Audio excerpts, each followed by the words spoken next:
Hello, Andre here, and I know I left off on deciding if I wanted to go back or not after all the events that had happened. I contemplated many things, just quitting, calling the police, and even returning. To be honest, I didn't want to call the police because I feared that they would just laugh at me and call me insane.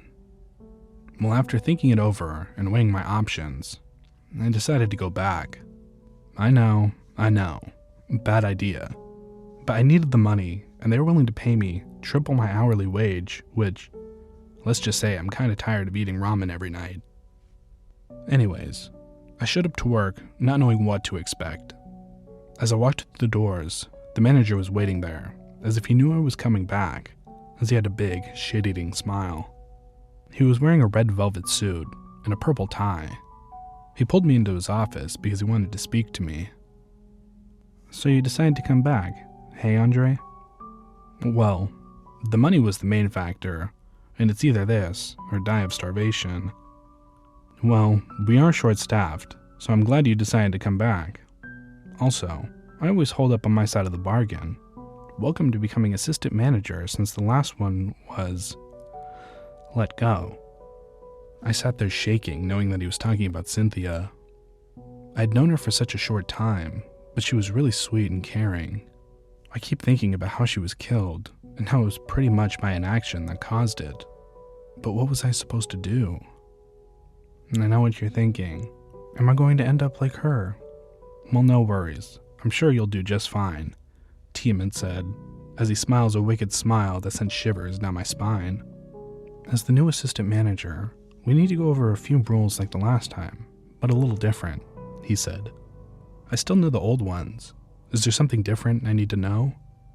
He proceeded to go over the old rules. 1. When it becomes 0300, you must close down all the bathrooms until 0400. 2.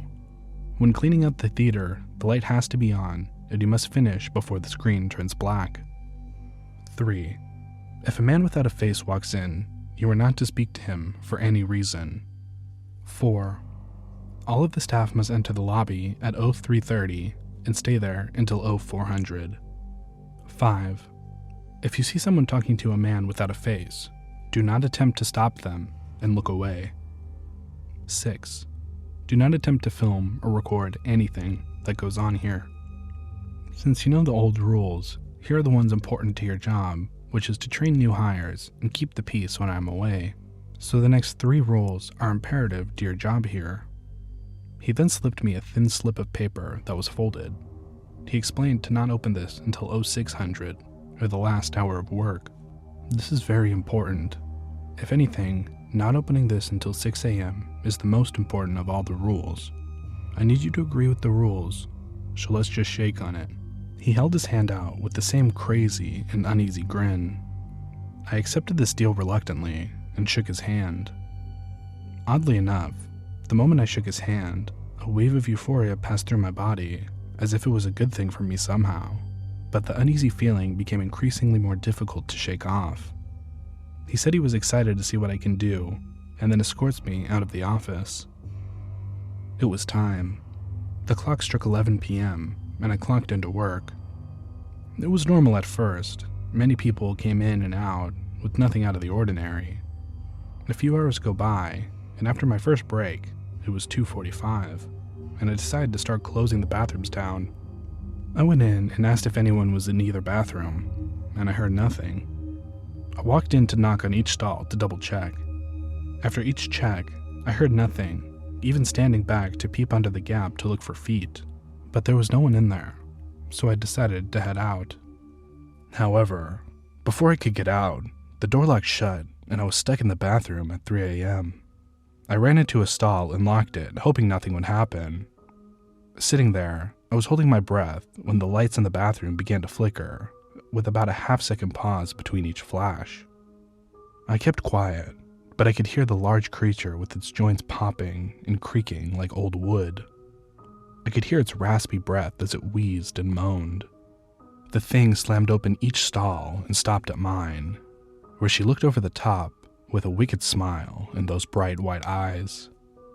She flung the door open, nearly ripping it off its hinges, and it stared at me, smiling with its razor-sharp teeth and a smile that was ear to ear.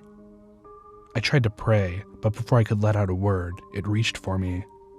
I recoiled in fear as this thing was about to take my life. I covered my eyes, not wanting to see what it was going to do. I was there for what felt like an eternity, and decided to open my eyes, and there she was, holding out a human finger in her palm. She spoke no words, but wanted to give it to me. Something came over me in that instant, and I reached for it and said thank you to the beast. She smiled and went to sit in the corner of the bathroom, still smiling at me. I didn't know what else to do, so I went and sat down next to her. She smelled of roses and iron. Still strange that she never attacked me, despite what Cynthia said. I gained the courage to speak to her. "So what is this place? Why do you eat people?" I kept staring at the finger, waiting for her response. She didn't speak, but her face dropped from a smile to a slight grin. I asked one last thing. "Why didn't you kill me?" She looked at me with the same grin and finally spoke. "The regulars are not allowed to harm other regulars." She stood up and nodded at me and opened the door. I looked at the time, and it was already 4 a.m. I stood up and dusted myself and walked out. Looking down the hall, I noticed our other regular was walking in, the man with no facial features. He again walked right up to the counter, pulled out 5 human fingers made of gold, and placed it on the counter. He got his movie ticket and was walking down the hall when he bumped into another member of the staff who wasn't paying attention. "Oh, sorry, sir," the staff member said while texting on his phone and not knowing who he just encountered.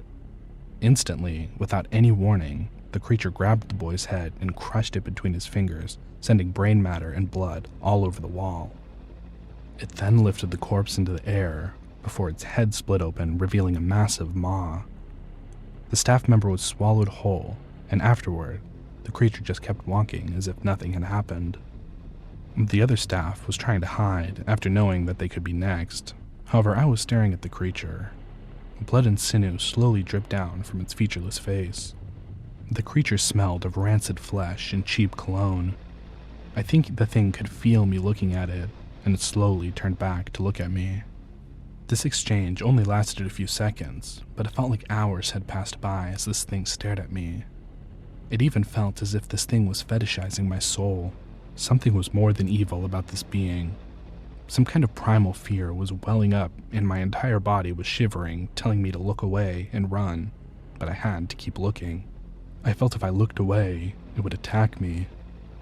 After a few seconds, the creature just turned around and headed towards a picture on the wall, which opened when he approached. The painting seemed to vanish, and a bright white light shined where the opening was. Then the creature walked in, but paused to look back at me. The man, without a face, smiled at me. "What do you want?" I exclaimed in fear with an underline of anger and anxiety. Immediately after asking, I felt rage coming from the creature. It closed the gap instantly between us, and we were then face to face. It started to bend over while its body was cracking and snapping. There I was, facing this thing, eye to... no eye? Anyways, eye to eye, and I can sense I was going to die. However, it simply walked away. Nothing happened other than it trying to intimidate me. I thought how odd it was, since the last person was swallowed whole by the creature, but I was left mostly unscathed. Other staff were looking at me as if I were crazy, and to be honest, I felt like I was by tempting a creature that was able to swallow someone whole. I had to take a break after that, so I went outside and grabbed a cigarette. I didn't smoke. Well, I used to, but I recently quit, but having one in between my fingers seemed to help me calm down. Remembering all that has been going on today has been taxing to my mind. It all seems impossible since the police should be here and investigating, but how is it possible that they haven't been able to? I was so distracted by the thought that I lost track of time. I looked at my watch, and the time read 5:45, and the last show for the next 2 hours was finishing. I tucked the cancer stick back into its box in my pocket. Walking towards the room, I see customers shuffling out of the room, all whispering about how great the new Morbius movie was. I went into the room with 2 other entry-level custodians. They were both working quickly, and I decided to help. The end credits were all done, but the screen was about to fade to black when the lights started shutting off. I quickly pushed the kids out while yelling at them to run. They passed the threshold, and the doors slammed shut, locking me in. I looked back at the screen to see a mass of human flesh and tumors crawling out. It had Cynthia's face, and started to gurgle blood but slowly started to talk to me. Why did you leave me? The creature asked. I couldn't speak or move since I was frozen in fear. In an instant, the creature was above me and surrounding me. The cries of all the people in the body were filling the air with the stench of death and rot. It barred down on me, dripping liquid flesh onto my body. Chunks of viscera and clotted blood were dripping on me. I started to gag as the creature kept getting closer and closer until the lights turned on. It scurried into the screen, crying and screaming as if it was being burnt alive. I stood up and brushed off the chunks of meat. They started to evaporate in the air as they touched the ground. Still filled with fear, I was shaken up. I left the theater to the front again. Shaking and stirring, I pulled out the cigarette again. I looked up at the sky and took a deep breath.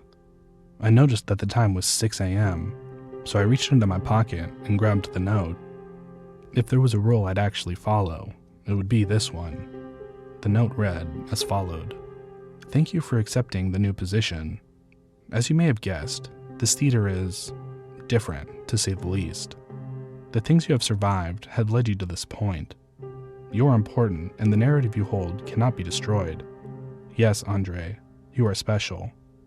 I cannot tell quite yet who or what you are, but something about you is different from the regulars and humans. This doesn't mean you are immortal or cannot be harmed. They are ancient beings older than I who have come here every day. I cannot wait to see what unfurls next. See you soon. It was signed by Tiamin, but it was a different name. Written down was Tiamanicus. The rest of the day went by quickly, without any real incidents. Then Tiamin comes in just as I'm clocking out. He just waved and wished me a good morning. I'm sitting here on my bed with my laptop. I don't know what to think of this. I can't tell if I should go back and find out what I am, or what Tiamanicus's plan is with me. Any help is appreciated, but for now, I need some sleep. Stay safe out there, people. Andre Evangelos.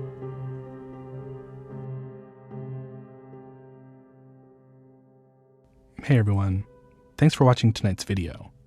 Be sure to like and subscribe for more videos just like this in the future. Thanks again to Crimson Bayonet for writing this awesome series. Do you have a story you want narrated on the channel? Send me an email at mrcrip2000@gmail.com. Comment down below what you'd like to see next, and thank you all for 500 subscribers. It really means a lot to me. And as always, I'll see you in the next one. Good night.